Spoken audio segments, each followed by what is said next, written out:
Press button எப்படி stitch பண்ணுறதுன்னு பார்க்கலாம். கிளாத்ல வந்து மார்க் பண்ணிட்டு நீடில்ல 2ஆ நூல் கோர்த்து எடுத்துக்கலாம்.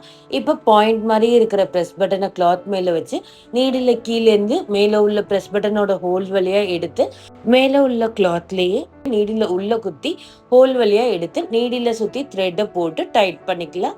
இது போல 3 டைம்ஸ் வந்து நம்ம ஸ்டிச் பண்ணி எடுத்துக்கலாம். அடுத்தது ஃபர்ஸ்ட் ஹோல்ல இருந்து செகண்ட் ஹோலுக்கு நீடில் எப்படி கொடுக்கணும்னா, அந்த கிளாத் வழியா நீடில உள்ள விட்டு செகண்ட் ஹோல் வழியா நீடில் எடுத்து அகைன் அங்கேயும் ஒரு 3 டைம்ஸ் ஸ்டிச்சஸ் போட்டுக்கலாம். இந்த மாதிரி எல்லா ஹோல்லையும் நம்ம ஸ்டிச் போட்டதுக்கு அப்புறமா நீடில மேலேருந்து கீழே குத்தி கீழே வந்து எண்ட் நாட் போட்டு எடுத்துக்கலாம்.